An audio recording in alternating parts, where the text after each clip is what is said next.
ಸ್ನೇಹಿತರೆ, ಇವತ್ತು ALDYO All India Democratic Youth Organisation ಮತ್ತು ಉದ್ಯೋಗಾಕಾಂಕ್ಷಿಗಳ ಹೋರಾಟ ಸಮಿತಿಯಿಂದ ರಾಜ್ಯದ ಎಲ್ಲ ಜಿಲ್ಲಾ ಕೇಂದ್ರಗಳಲ್ಲಿ ಕನಿಷ್ಠ 5 ವರ್ಷ ವಯೋಮಿತಿ ಸಡಿಲಿಕೆ ಆಗಬೇಕು ಅಂತೇಳಿ ಹಲವಾರು ಹೋರಾಟ ಚಳುವಳಿಗೆ ಮಾಡಿರೋ ಪ್ರತಿಫಲವಾಗಿ ಜನವರಿ 29, 2026 ಆದೇಶ ಆಗಿತ್ತು. ಆ ಆದೇಶನ ಸಾರ್ವಜನಿಕ ಶಿಕ್ಷಣ ಇಲಾಖೆ ಆಯುಕ್ತರು ಸಂಪೂರ್ಣ ಬೇಜವಾಬ್ದಾರಿತನದಿಂದ ಅದನ್ನೇನು ನೆಗ್ಲೆಕ್ಟ್ ಮಾಡ್ಯಾರ. ನಾಳೆ ಆರಂಭ ಆಗ್ತಕ್ಕಂಥ ಅಪ್ಲಿಕೇಶನ್ದಲ್ಲಿ ಅದನ್ನು 5 ವರ್ಷ ವಯೋಮಿತಿ ಸಡಿಲಿಕೆಯನ್ನು ಮಾಡಬೇಕು, ಈಗಿರ್ತಕ್ಕಂಥ ಗೆಜೆಟಲ್ಲಿ ಬದಲಿಸಬೇಕು ಅಂತೇಳಿ ಇವತ್ತು ಆಗ್ರಹಿಸಿ ಮನವಿ ಪತ್ರ ಕೊಡ್ತಾ ಇದ್ದೇವೆ. ಹಾಗೆಯೇ ಓರ್ವ ಮಗು ಅಭಿವೃದ್ಧಿಯ ಸರ್ವತೋಮುಖ ಬೆಳವಣಿಗೆ ಆಗಬೇಕಾದ್ರೆ ಎಲ್ಲ ವಿಷಯ ಶಿಕ್ಷಕರ ನೇಮಕಾತಿ ಆಗಬೇಕು. ಈ 15,000 ನೋಟಿಫಿಕೇಶನ್ದಲ್ಲಿ ಮ್ಯಾಥ್ಸ್ ಟೀಚರ್, ಉರ್ದು, ಹಿಂದಿ ಬೇರೆ ಬೇರೆ ಶಿಕ್ಷಕರ ನೇಮಕಾತಿಯನ್ನು ನೆಗ್ಲೆಕ್ಟ್ ಮಾಡ್ಯಾರ. ಇದು ಅನ್ಸೈಂಟಿಫಿಕ್ ಅನ್ಡೆಮೊಕ್ರೆಟಿಕ್ ಮೆಥಡ್ಗಳನ್ನೇನು ಫಾಲೋ ಮಾಡತ್ತಾರ ಸಾರ್ವಜನಿಕ ಶಿಕ್ಷಣ ಆಯುಕ್ತರು. ಈ ಕೂಡಲೇ ಅದನ್ನು ಸರಿಪಡಿಸಬೇಕು. ಸರಿಪಡಿಸಿದ್ರೆ 19, 20ನೇ ತಾರೀಕಿಗೆ ಬೆಂಗಳೂರಿನ ಫ್ರೀಡಮ್ ಪಾರ್ಕಲ್ಲಿ ಭಾಳ ದೊಡ್ಡ ಒಂದು ಪ್ರತಿಭಟನೆಯನ್ನು ಹಮ್ಮಿಕೋಬೇಕಾಗ್ತದೆ. ಸರ್ಕಾರ ಈ ತಪ್ಪನ್ನು ಸರಿಪಡಿಸಬೇಕು ಅಂತೇಳಿ ನಾವು ಎರಡೂ ಸಂಘಟನೆಗಳಿಂದ ಆಗ್ರಹಿಸ್ತೇವೆ. ಸರ್, ಇವತ್ತು ಈ ಜಿಲ್ಲಾ ಒಳಗೆ ಅಷ್ಟೇ ಬರ್ತಾ ಇದ್ದೀರಾ? ರಾಜ್ಯಾದ್ಯಂತ ಇಡೀ ರಾಜ್ಯಾದ್ಯಂತ ಎಲ್ಲ ಜಿಲ್ಲಾ ಕೇಂದ್ರಗಳಲ್ಲಿ 19, 20ನೇ ತಾರೀಕಿಗೆ ಫ್ರೀಡಮ್ ಪಾರ್ಕ್ ಸ್ಟೇಟ್ ಲೆವೆಲ್.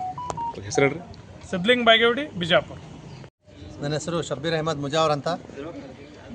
ನಾವಿವತ್ತು ಇಲ್ಲಿ ಬಂದಿದ್ದ ಉದ್ದೇಶ ಇಷ್ಟೇ, ಈ 15,000 ಶಿಕ್ಷಕರ ನೇಮಕಾತಿ ಅಧಿಸೂಚನೆಯನ್ನು ಕೇಂದ್ರ ಕೃತ ದಾಖಲಾತಿ ಘಟಕದವರು ಹೊರಡಿಸಿದ್ದಾರೆ.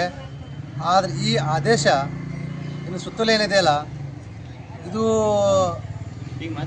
ಇದರೊಳಗೆ ಯಾವುದೇ ತರಹದ ಸರಿಯಾದಂಥ ಆದೇಶ ಅಲ್ಲ ಇದು. ಯಾಕಪ್ಪ ಅಂತಂದರೆ ಇದರೊಳಗೆ ಯಾವುದೇ ಉರ್ದು ಸಬ್ಜೆಕ್ಟ್ ಇಲ್ಲ, ಮತ್ತು ಮ್ಯಾಥ್ಸ್ ಟೀಚರ್ ಇಲ್ಲ, ಸೈನ್ಸ್ ಟೀಚರ್ ಇಲ್ಲ, ಮತ್ತು ಏಜ್ ರಿಲ್ಯಾಕ್ಸೇಷನ್ ಇಲ್ಲ. ಎಲ್ಲ ತರಹದ ಗೊಂದಲಗಳು ಗೂಡಾಗಿಬಿಟ್ಟಿತ್ತು. ಇದರೊಳಗೆ ಒಂದು ಸರಿಯಾದಂಥ ಒಂದು ಮಾರ್ಗದರ್ಶನ ಇದ್ದರೂ ಕೂಡ ಒಂದು IAS ಆಫೀಸರ್ ಆಗಿ, ಒಂದು KS ಆಫೀಸರ್ ಆಗಿ, ಒಂದು ಶಿಕ್ಷಣವನ್ನು ಪಡೆದಂಥವರು ಈ ಥರ ಕೆಲಸ ಮಾಡ್ತಾಯಿದ್ರು ಅಂತಂದ್ರೆ ಮತ್ತು ನಾವು ಉದ್ಯೋಗಾಕಾಂಕ್ಷಿಗಳು ಏನು ಮಾಡಬೇಕು?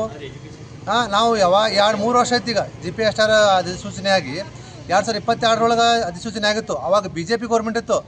ಆವಾಗ ನಾವು ಎಷ್ಟೋ ಖುಷಿದ್ದೀವಿ. ಯಾಕಪ್ಪ ಅಂತಂದ್ರೆ ಅದರೊಳಗೆ ಉರ್ದು ಪೋಸ್ಟ್ ಇದ್ದು, ಮ್ಯಾಥ್ಸ್ ಪೋಸ್ಟ್ ಇದ್ದು, ಸೈನ್ಸ್ ಪೋಸ್ಟ್ ಇದ್ದು. ಅವು 50 ಪೋಸ್ಟ್ ಇರಲಿ, ಅಷ್ಟಕ್ಕೆ ನಾವು ಓಕೆ ಅಂತ ಏನೋ ಅದಕ್ಕೆ ನಾವು ಇದು ಮಾಡಿದ್ದಿಲ್ಲ. ಆದರೆ ಇವ್ರೇನು ಕಾಂಗ್ರೆಸ್ ಗೌರ್ಮೆಂಟ್ದವರಾಗಿ ನಾವು ಎಲ್ಲರೂ ಓಟ್ ಹಾಕಿ ಇವರಿಗೆ ಎಲ್ಲರೂ ಓಟ್ ಹಾಕಿ ಗೆಲ್ಲಿಸ್ತಂದೀವಿ.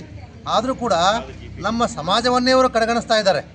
ನಮ್ಮ ಸಮಾಜದಲ್ಲಿದ್ದಂಥ ಉದ್ಯೋಗಾಕಾಂಕ್ಷಿಗಳಿಗೆ ಅವರು ಕಡೆಗಣಿಸಿ ಉರ್ದು ಭಾಷಾ ಶಿಕ್ಷಕರ ನೇಮಕಾತಿಯಿಂದ ಏನೇನದಲ್ಲ ಅವರು ಹೊರಗೆ ದಬ್ಬಿಟ್ಟಿದ್ದಾರೆ. ಆದ ಕಾರಣಕ್ಕಾಗಿ ನಾವು ಈ ಆದೇಶವನ್ನು ಖಂಡಿಸ್ತೀವಿ ಮತ್ತು ಈ ಸರ್ಕಾರವನ್ನು ಧಿಕ್ಕಾರ ಹಾಕ್ತೀವಿ. ಮತ್ತು ಈ ನಮ್ಮ DK ಶಿವಕುಮಾರ್ ಅವರಿಗೂ ಕೂಡ ನಾವು ಧಿಕ್ಕಾರ ಹಾಕ್ತೀವಿ.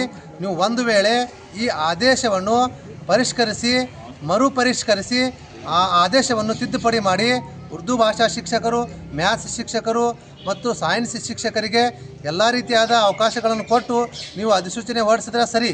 ಇಲ್ಲ ಅಂತಂದ್ರೆ ನಾವು ಮುಂದಿನ ದಿನಮಾನಗಳಲ್ಲಿ ಉಗ್ರವಾದಂಥ ಹೋರಾಟವನ್ನು AIDYO ಇಂದ ಮತ್ತು ನಮ್ಮ ಟಿಪ್ಪು ಕ್ರಾಂತಿ ಸೇನಾ ಯೂತ್ ಆರ್ಗನೈಸೇಷನ್, ಸ್ಟೂಡೆಂಟ್ ಯೂತ್ ಆರ್ಗನೈಸೇಷನಿಂದ ನಾವು ಉಗ್ರವಾದಂಥ ಹೋರಾಟ ಫ್ರೀಡಮ್ ಪಾರ್ಕ್ನಲ್ಲಿ ಇದೇ ಬರೋ ದಿನಮಾನಗಳಲ್ಲಿ 20, 21ಕ್ಕೆ ನಾವು ಮಾಡ್ತೀವಿ. ಆದಷ್ಟು ಬೇಗ ಇದನ್ನು ನೀವು ತಿದ್ದುಪಡಿ ಮಾಡಬೇಕು. ನನ್ನ ಹೆಸರು ಶಬ್ಬೀರ್ ಅಹಮದ್ ಮುಜಾವರ್ ಅಂತ, ಬಿಜಾಪುರ ಡಿಸ್ಟಿಕ್.